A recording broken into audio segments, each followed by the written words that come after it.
How's it going, everybody? Today I'm going to be showing you how I sharpen my knives. Now, this is a very difficult video to make because I actually have a lot of experience on it. But that means I have so much context rolling around my head, it's going to be hard to condense it down into a quick 15-20 minute video. Sharpening knives is way more complicated than most people think. There's so many different types of blades out there. To make a video showing people how to sharpen knives, it's very difficult to make it to where it would apply to so many different types of knives, rather than just showing you how to sharpen one knife or another, right? So, with that being said, I'm going to be breaking this down step by step on a very fundamentals level. If you can understand the basics of how to sharpen the majority of knives, then it doesn't matter what kind of knife you have that you're trying to sharpen, and hopefully this video will help you sharpen it. So, with no further ado, let's jump into it. Right, so on a very basic level, what are we trying to do here? We're trying to make a sharp, smooth cutting knife, right? But how does sharpness work? Sharpness is eliminating friction. If you take this, it's a lot of friction. It's not going to cut through anything. You want to remove enough material to get as little friction as possible so it'll actually cut through whatever you're trying to cut. But if you remove too much, the material will be too thin and it'll be too weak. If you don't remove enough, then obviously it's going to be like a wedge and it won't want to cut through either. So the trick is you're trying to make it as streamlined as possible without removing too much material. And that brings us to our first topic, blade design. There are thousands and thousands of different blade designs out there. But whenever it comes to cutting, we're more concerned about the cross-section of the blade rather than the shape of it. Because blades all start with the same cross-section of a simple rectangle. And then, depending on what purpose they need to serve, they will be ground down into one of three different profiles. Those profiles are referred to as the grind of the knife. And those three types of grinds are the flat grind, the saber grind, and the hollow grind. So here we have three example knives: the flat grind, the saber grind, and the hollow grind. Starting with the flat grind, it's the most sensible approach for slicing because it tapers from the edge all the way down to the spine, making for a very thin blade that will cut through stuff with very little resistance from friction. However, as we mentioned earlier, if the blade is too thin, it can be weak. So the flat grind is usually used in situations where the blade won't be swung with much force or used to cut through things that are very hard. There are rather large exceptions to that whenever it comes to a well-crafted knife with high quality steel that's heat treated just right, but for now, we're not going to go into all that. I'll explain more here in just a minute. Anyway, the main blade designs that use a flat grind are kitchen knives, because cutting things like tomatoes and vegetables, stuff like that, doesn't take a lot of force, and the slim profile of the blade allows for super thin, delicate slices. So that's the flat grind. Now, onto the saber grind. It is very much more for chopping with strength, durability, and general practicality. Works well with a lot of different designs of knives. Looking at the cross section of the saber grind, you can see that the taper only goes to about halfway up the blade. This makes for an overall thicker knife, which attributes to more strength at the expense of a slightly wedgier design. Leaving more material on the back of the blade also increases the weight, which makes chopping with the blade less of a hassle. All of this is why the majority of hunting knives and camping knives have a saber grind. Last but not least, we have the hollow grind. Now, you might be looking at it and thinking, isn't that just a saber grind? But in function, the hollow grind tries to get the best of the flat grind and the saber grind. You see, the hollow grind is actually got a curve rather than a taper. That's because the hollow grind is done on a round wheel as compared to a flat grinder. What this means is that if you take a look at the difference between the taper of a saber grind and the curve of a hollow grind, the more you push in with a saber grind, the more resistance you meet, the more friction there is. Whereas with a hollow grind, you have barely any resistance right behind the edge, so it will slice into something much easier than a saber grind, and you only meet that resistance a lot further down the blade. What this all means is that a knife with a hollow ground edge gets the benefit of slicing into things just like a flat ground knife, while also maintaining the structural rigidity and durability of a saber ground knife due to that thicker spine.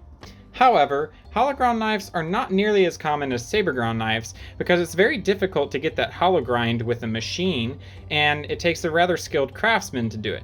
So they aren't, generally speaking, mass produced, and you'll find a hollow grind a lot more on a specialty knife.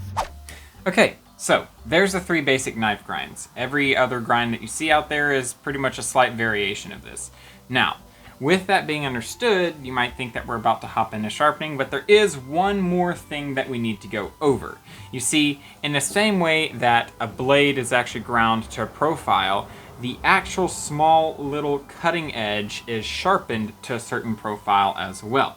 So we're gonna hop into that real quick, and then we'll be able to move on to the actual sharpening process.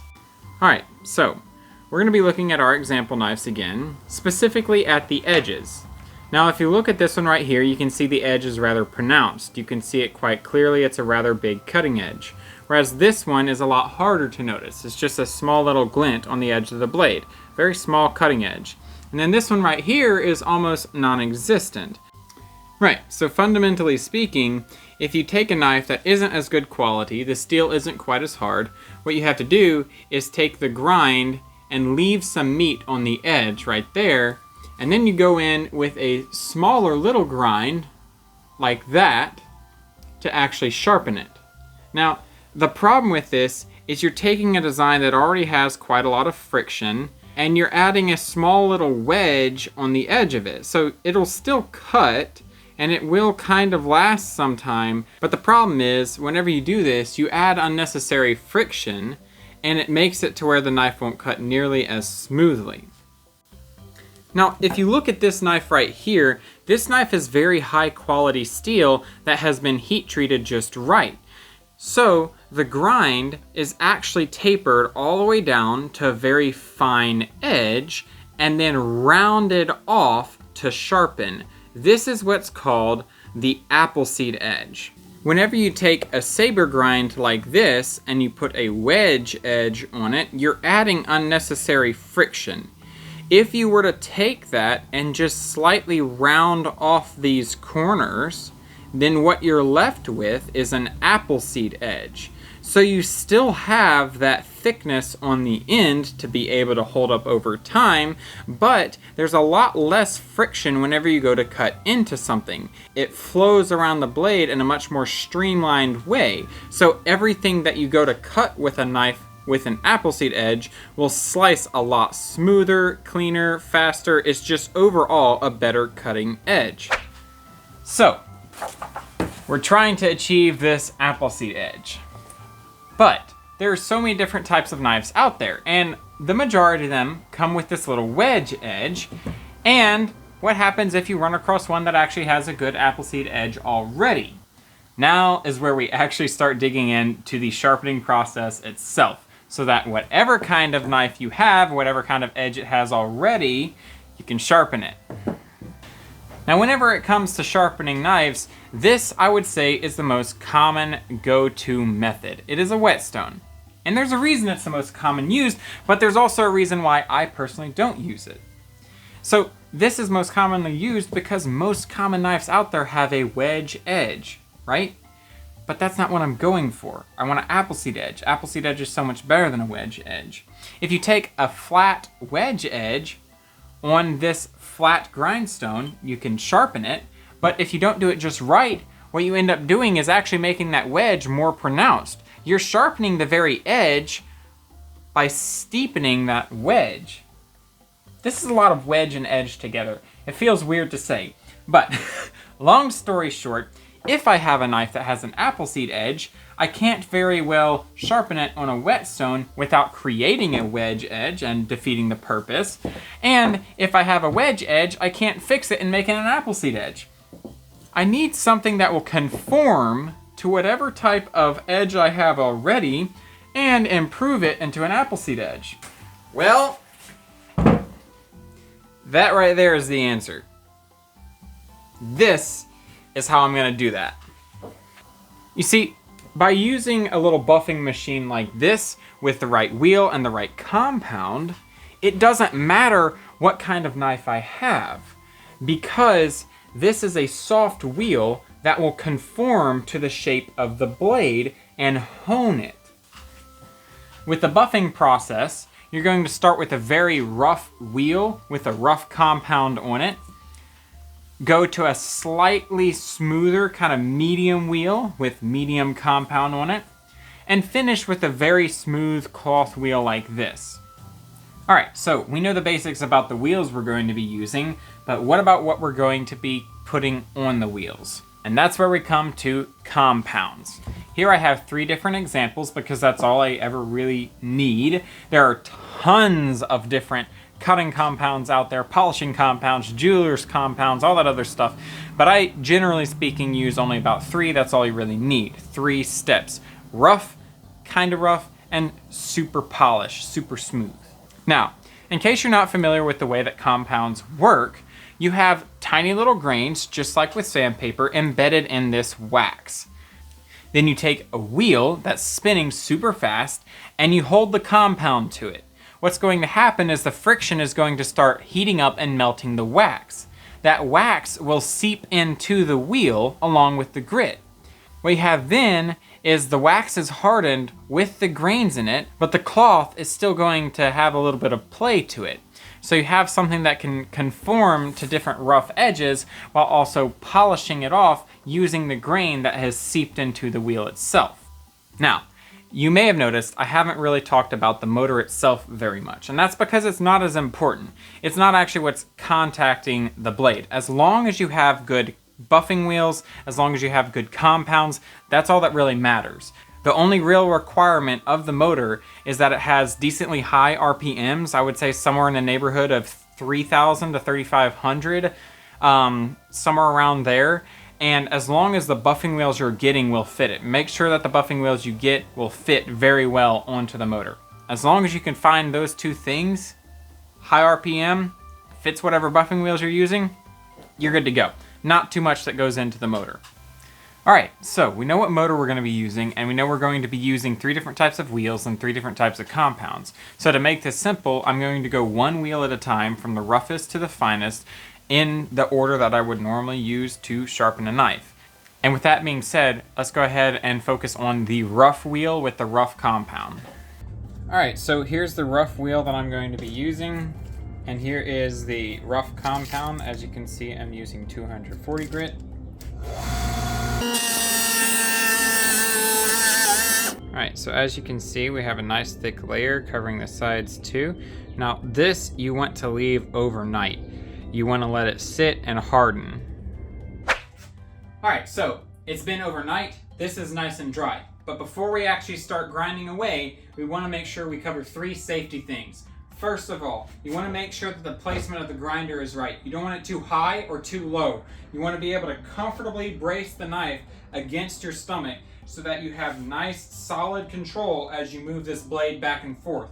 If it's too high up here or too low down here, you won't be able to either see what you're doing or control the knife. So you'll either mess up the knife or potentially lose control of the knife and have it flung around somewhere. So, placement of the grinder. Second of all, you want to have some sort of water source nearby to dip your blade in. As this blade is rubbed by this wheel, it will get very hot. And that can do 2 things. Not only can it burn you, but it can also ruin the heat treat of the blade, making it super soft. So, you want to have a source of water right nearby to dip your blade in from time to time if it starts to get too hot. Third thing, safety glasses. I don't have mine on right now, but this wheel right here, especially whenever you're putting on the compound, will be flinging particles all over the place. You want to make sure you wear safety glasses. Now, fourth, I know I said 3 things, but you might notice I'm not wearing gloves. If you're not comfortable doing this yet, and until you get experience, you want to wear gloves. But the reason I do not specifically is I want to be able to feel the temperature of the blade. I know that if this blade gets too hot for too long, it'll ruin the heat treat, and I don't want that to happen. So, take it at your own risk, but whenever you're doing this, it's better to be able to feel exactly how hot that blade is to know when to dip it in the water. Now, with that safety stuff covered, let's actually go ahead and get into this.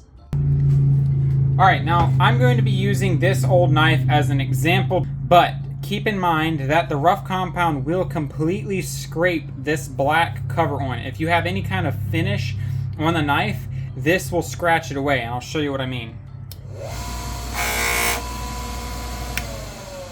as you can see, the rough wheel will completely scratch away whatever finish you have on the knife, so be aware of that. Alright, so if we look along the very edge of this blade, you can see how it's rather rough and jagged. We want to correct that, and so we're going to be taking a more aggressive angle on the grinder. We don't want it to be too far back or else we'll be rolling over the edge. And we don't want to be too far forward or else we're going to be scratching up the back of the blade. What we want to do is take an approach to where as you press in, this is going to conform to that edge right there and take away some of those rough spots.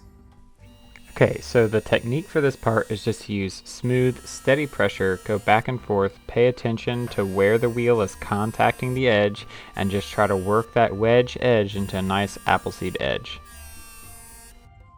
Alright, so as you can see, this edge is not only a lot smoother now, but you're also taking away the wedge edge. And you're making it much more smooth, such as an appleseed edge.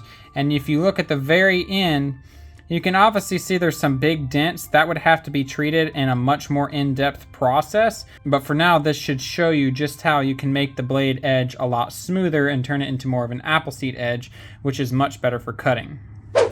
Alright, so as you can see, there's not a whole lot to using the rough compound and the rough wheel. Overall, it's very basic because you're just roughing out the edge. Now, if it is too damaged, that goes into a whole different section of regrinding and reshaping and rebuilding the blade. But for what we're doing today, it shouldn't be very often that you use that rough compound because whenever it comes to sharpening, you don't need to be removing that much material. You're more concerned about shaping the current material. So, make sure that your angles aren't too extreme. Make sure that you're not pressing too hard. Let the wheel do the work. Get a feel for it. Practice on a couple knives and you should be good to go. Now we're going to move on to the medium weight wheel and the medium weight compound. Alright, so whenever it comes to the medium weight wheel, you're going to be doing the majority of the work with this wheel, so it's going to take the most time to prep, and you're going to want to upkeep it really well. This is what it will start out looking like, and this is what you want it to end up looking like. What you want to do is apply compound until you have almost like a solid coat. It should be like solid wax on this so that you have less give. You want it to be very firm and full of the compound.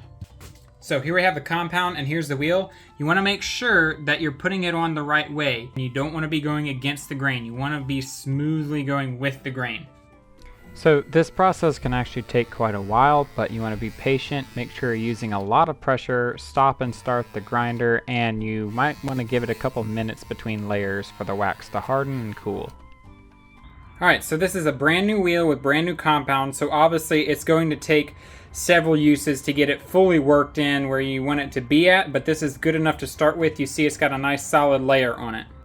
Now for this part of the process, you're going to take this in 3 steps. The first step, as you can see, I'm using a lot of pressure and working the blade slowly back and forth, each side deliberately. You're not switching back and forth between each side, you're working one side at a time and you're making sure that it's just right, and then you move over to the other side. And basically your goal here is to make sure that you're removing any deeper scratches from the harder grinding compound and smoothing out that edge, getting it ready for the final finish. Now, on to stage 2, you're going to be very focused on doing each side of the blade evenly. So you'll be switching back and forth from one side to the other, doing one smooth, firm pass after another. You want to count these out, 30 per side. And all the while, make sure you're using proper form. Notice how I'm pressing firmly against my stomach and moving my body more than my hands, maintaining as much control as possible. You notice I dip it in the water whenever the edge gets too hot and then just continue on.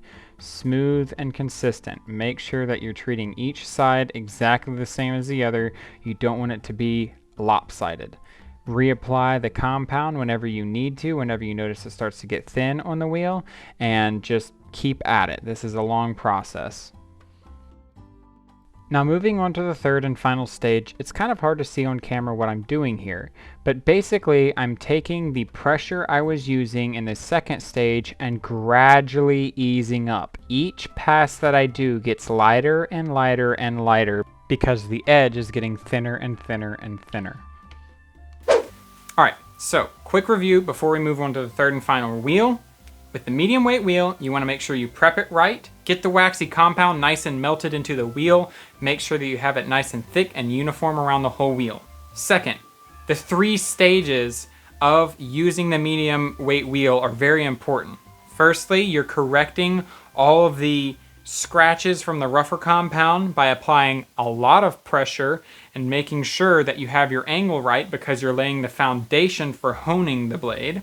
Then the second step is the actual honing process. Super important to be very consistent. So you go back and forth very slowly. You make sure you're being very fluid with your movements, but also taking your time. Whenever the blade gets hot, cool it down. Whenever you notice that there's not very much compound left on the wheel, apply some more. Do what it takes, nice, smooth and steady. Hone that blade until you see no imperfections on the edge and you're ready for step 3.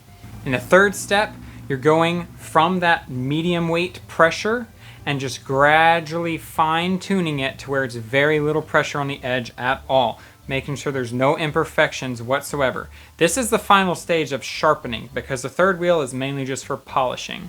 Overall, whenever you're using this wheel, know that this is the main part of the sharpening process. This will take a lot of practice. Just take your time to get it right. Practice on a few blades that you don't care about. Get the angle right. Make sure that you're applying the right amount of pressure. Figure out what that is. Try to ruin a blade or two. Take a blade that you don't mind ruining and try to ruin it because you want to know what it feels like to actually apply too much weight so that you don't do it whenever you don't want to ruin a blade. But long story short, practice makes perfect. You'll get it in time. Follow the basic steps and you should be good to go. Now, let's move on to the soft wheel. All right, so here's the final wheel. Super soft, super pliable. Again, you want to make sure that you're applying the compound from the right direction. You don't want to be doing it in the reverse. Now, unlike the other wheels, you do not want the soft compound wheel to be caked up. You want to have a very light application of it, and you're just going to keep reapplying it during the process because you do not want this wheel to be too firm. You want this to be very lightly buffing any minor imperfections and finally polishing the blade. You don't want any kind of resistance from this wheel. You want it to be nice and smooth with just a little bit of compound on it. Now the reason you don't want this buffing wheel to have resistance is because you don't want to risk damaging the edge that you just spent so much time sharpening. All you're doing is polishing. And you also want to be very careful that you're not having the angle be too soft and having the buffing wheel catch the spine of the blade. That can cause it to grab it and throw it any different direction. It's basically a massive safety hazard. Make sure that you don't have the buffing wheel contact the spine of the blade. Alright, so to review the polishing wheel, there are 2 main things to keep in mind. First of all, you want to treat this wheel as if it is sterile. Keep it in a Ziploc bag in its original packaging, away from everything else. You want to make sure you keep this wheel as pristine as possible. Same thing for the fine cutting compound. Because whenever you get to this layer, especially if you have a really shiny mirror polished knife, you don't want anything on that wheel that's a big grit that's going to cause scratches all over your blade. It'll ruin everything. So make sure you're keeping this wheel as smooth and clean as possible. As far as the actual use of the fine polishing wheel, it's even simpler than the rough cutting wheel. Nothing much to it. You're literally just polishing it up, making sure that it's good to go. Just make sure you don't put too much compound on it, and make sure you keep on tapping that wheel with compound from time to time throughout the polishing process. And obviously in this step, safety wise, it's super important to make sure the wheel doesn't catch the spine of the blade, and make sure that you're not using too much of a harsh angle so that you're not like dulling the edge. Other than that, not much to it. But now that we've went through all 3 buffing wheels and all 3 buffing compounds, we're going to do a quick review of the actual finished edge, point out a couple things, and then that'll be it. So, throughout the process of sharpening this knife, I intentionally did one side wrong and one side right to demonstrate what it should look like whenever you get it wrong versus whenever you do it right. So on the wrong side, you can see as I rotate down, there's a fine wedge edge that's still right there. You can see the little grooves. You can see how it's still rough. That is wrong. That means that the buffing wheel was contacting too much further up here, and you had too soft of an angle. So you had it too straight up and down. On the other side, you can see there's none of that rough edge. It's nice, smooth appleseed edge that'll cut like butter. That's the way you want your edge to look right there. You see the glint right off the very cutting edge right there? It's nice and smooth, nice and rounded. You no longer have that harsh wedge edge. The blade now has a nice appleseed edge and it'll cut just as smooth as anything else. And, well, there you have it. Now, I know this is a long video, and you might have noticed I spent more time talking about the process than actually showing the process. And that's because, generally speaking, this method for sharpening knives has a lot of leeway for mistakes. It's great for beginners, but it's something that takes a long time to really master because you have to get a feel for it. You have to understand fundamentally what angles are better than others, what pressure is better than others, and there's no real way to properly show that on camera. So by explaining to you the fundamentals of why this process works the way it does, you can apply it to whatever situation you have and practice it to make it work for you. But don't be too intimidated. As I mentioned, there is a lot of room for leeway using this method. The buffing wheel is soft so it can fit to whatever type of knife you have, but also if you get your angles slightly off, you're gonna be fine. Just make sure that you're not doing too many extremes. Make sure that you practice on some knives you don't care about. Be safe, and you should be fine. So with all that being said, hopefully this video covered the basics and showed you how to start sharpening your own knives. If you have any questions, comments, concerns, anything like that, let me know in the comments down below. Like, comment, subscribe if you wanna. And yeah, stay happy, healthy, wealthy, and wise. Until next time, peace out.